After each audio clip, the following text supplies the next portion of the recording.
Hello, this is Brian again. So I'm just leaving the peak, starting to head down this way. There's another good access point right here, kind of behind this decent sized laurel sumac.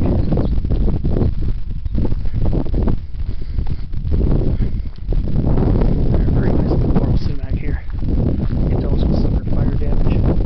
Probably from the 2017 Canyon Fire too, I think was the name of the canyon. It's a nice decent sized one here. But as I mentioned in my spotlight video from a couple years back, these plants are very, very resilient. Very resilient plants.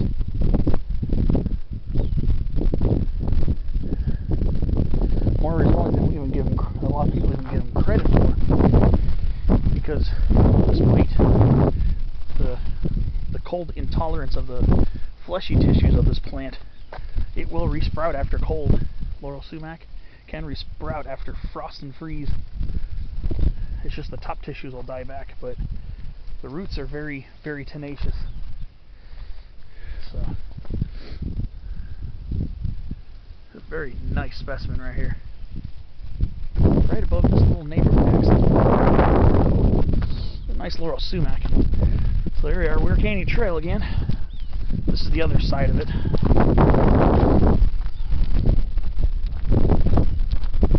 We got the old Weir Canyon.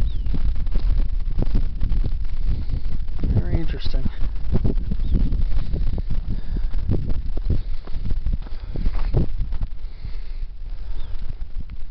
Looks like it's even more of a single track over here.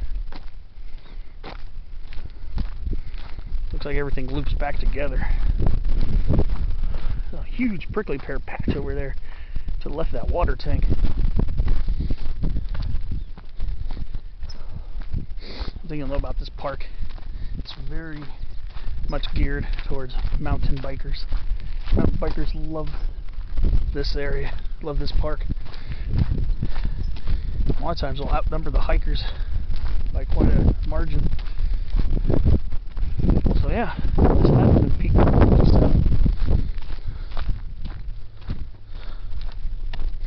I didn't take the use trail down, I just veered off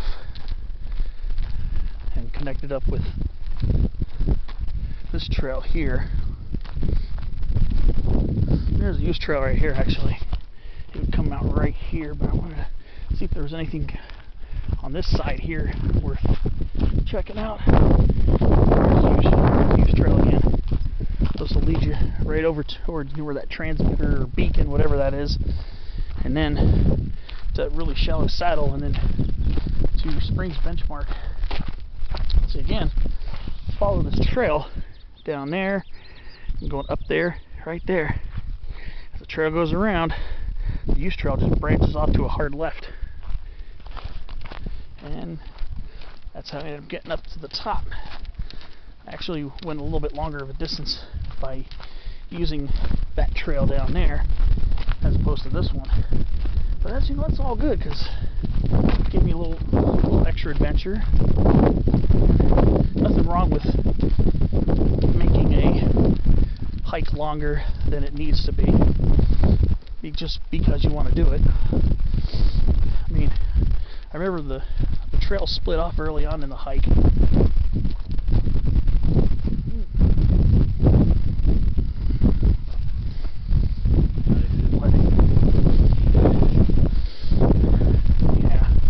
the trail split off early. I took the right fork instead of the left fork. The left fork probably would have been a more direct route to get to the peak. I think, yeah, there's the fork right there. I took the right fork. Left fork would have been a shorter, much shorter hike up here, but sometimes the short's not the best way.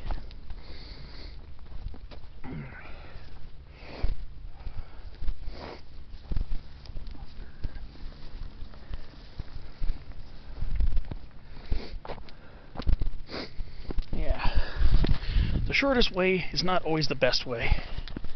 Not just because it might be more difficult, but sometimes the longer way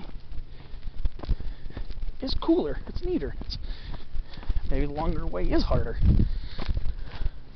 I think the way I went might have been a little bit harder, but I wouldn't classify it as strenuous. I've done much more strenuous hikes in the San Gabriel Mountains, believe me. But it made a little extra adventure. Sometimes the long way is more adventurous. Here we are. Let's see, what kind of prickly pear are we looking at here? Let me see if I can tell. Just trying to look at the cross section. It's flat. Probably Opuntia occidentalis. Occidentalis has flatter spines. Coast prickly pear has square and round spines in cross section. Round in cross section, square in cross section. That one was flat, so going by that, looks to be Opuntia occidentalis, western prickly pear. I think what would be harder for me to tell apart would be Mesa prickly pear Opuntia vasii versus Opuntia occidentalis, because they both have flattish spines in cross section. I'm not sure if vasii, it could be here. I'm not sure what the frequency of that would be, if at all. So there we are on the other side of the trail. I think I took the hillier version, the more ups and downs. I took the more scenic route. Let's put it that way. And I think that was a good call because it gave me a little more elevation gain, a little more exercise. And taking this way back, I get to see that big prickly pear patch that I saw along when I was pointing it out from up above. So I get to take a look at it more up close, I guess, which is another plus in my book for making kind of like a somewhat of a loop out of this. I don't know if I'll get really super close to it, but that would be kind of neat. I've got a small little piece of prickly pear over here. I know Opuntia occidentalis is vouchered nearby at El Modena open space. There are actually a few species of prickly pear there. Opuntia auricola, Opuntia littoralis, and Opuntia occidentalis. Let's see. I hate trying to reach for these things. These things are. Sorry, Mr. Prickly Pear. Just trying to see what kind of spines you have. Yeah, this is probably occidentalis too. Felt kind of flat. I'm pretty sure both littoralis and occidentalis both occur here. Almost certain of it. There's the huge patch I was pointing out. It's a little water tank in one of my earlier shots. It's a nice big patch of it right up here. Man, probably about a couple months, a month or two, these things will be blooming like crazy. Really awesome.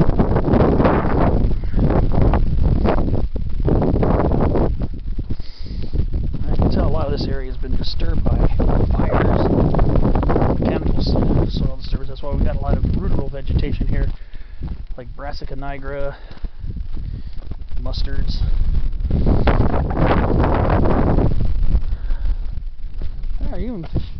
Even got a few Mexican Washingtonias or Mexican fan palms growing down there. A few more down that way too. What I've heard, native to Baja California, but I don't know where. I've had a hard time trying to locate the actual range of distribution of Washingtonia robusta, the Mexican family. I've had such a hard time researching where it's actually native. annoys me because I'm, you know, a very curious mind and like to be able to offer knowledge when talking about things. Kind of irks me a little bit. Try to look it up again. What I understand is somewhere in Baja. Don't know exactly where. I don't know if it's in the mainland part, the larger chunk of Mexico to the east. Don't know that. I know the country of Mexico is supposed to have an insanely awesome, diverse array of native plants that would probably even blow the California native plant enthusiast's mind. They have some pretty neat plants there too in Mexico. Okay, so we're coming up to the trail junction.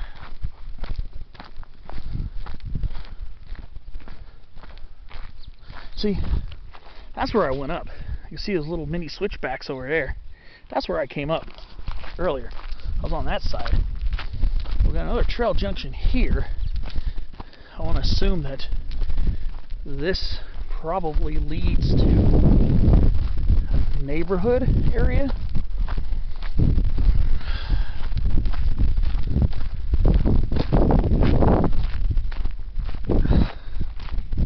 That was a cool little peak climb, I'm not gonna lie.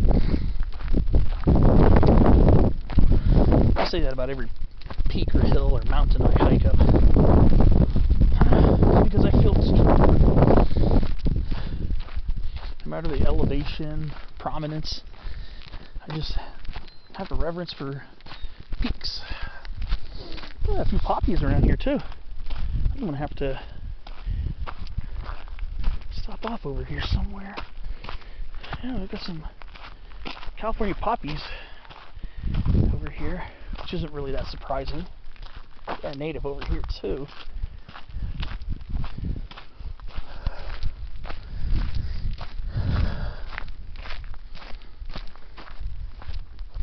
I don't think this is the fork I took. No, I don't think this is the fork. I think the fork is way down there.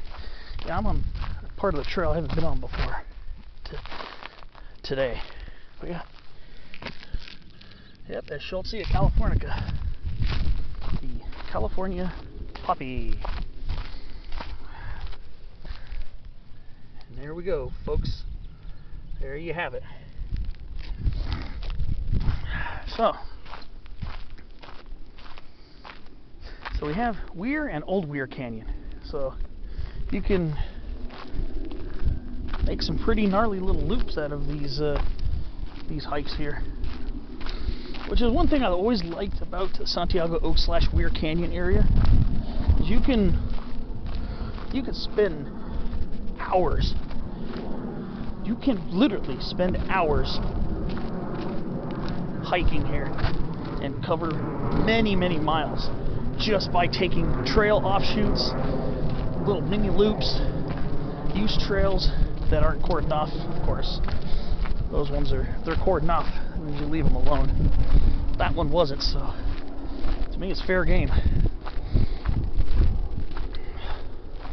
But yeah, you can make. I remember one of the time I was here back in 2014, way before I started recording video. I did a hike that was at least 8 miles long. I did an 8-mile hike here. You could probably, if you really study the trails here, at least go do that times a half. Who knows? You can maybe even double that if you're really that, that inclined. You'd probably make a very long day hike here. But not gonna lie, this has been a very good morning.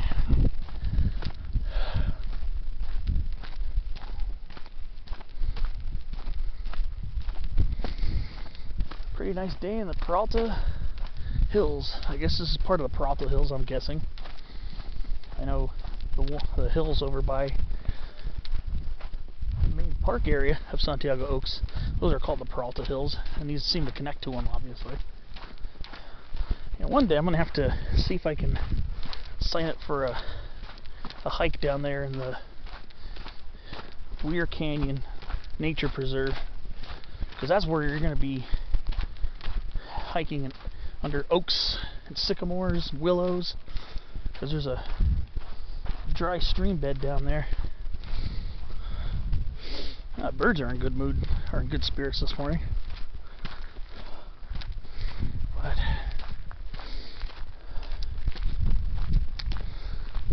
it's just a nice day up here.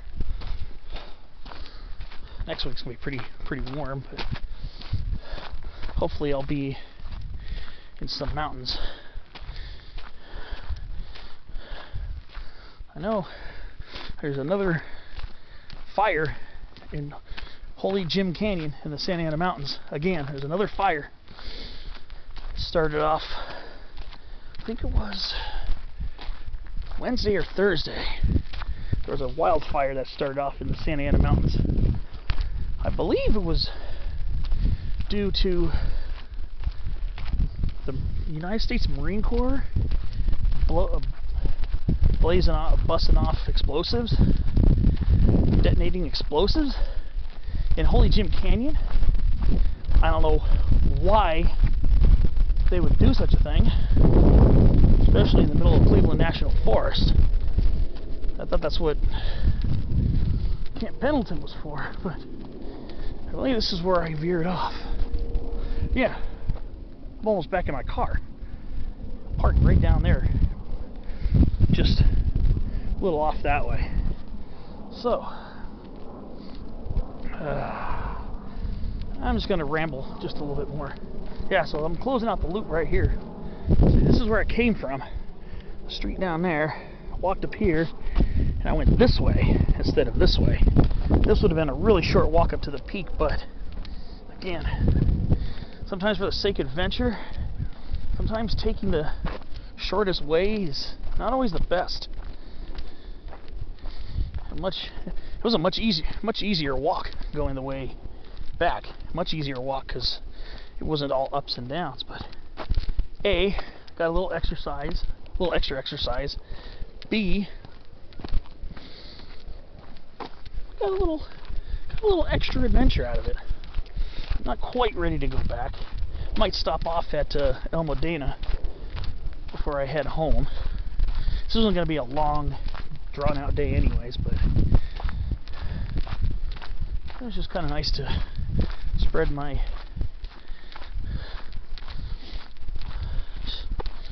spread out my feet, get on the trail. That's kind of sounded dumb. Stretch my legs and get out on the trail is probably a better way of saying it, but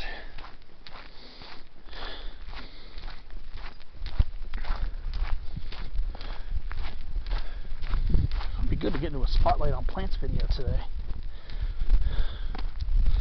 Maybe at El Modena. Maybe I'll hit one up over there, maybe.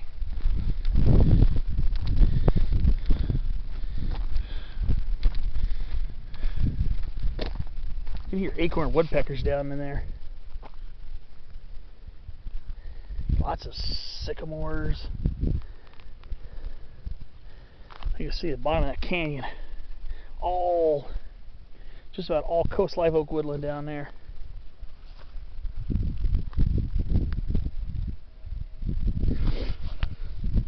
Incredible.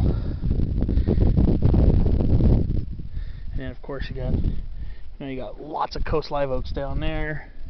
You got some old, it's like some really old sycamores. So definitely gonna have to one day sign up for some hiking down there, because it looks like a really verdant oasis down there. Kind of like that kind of stuff. Well, I'm just just going to walk this way a little bit more, and then I'm going to turn around. I'll see you on my next video.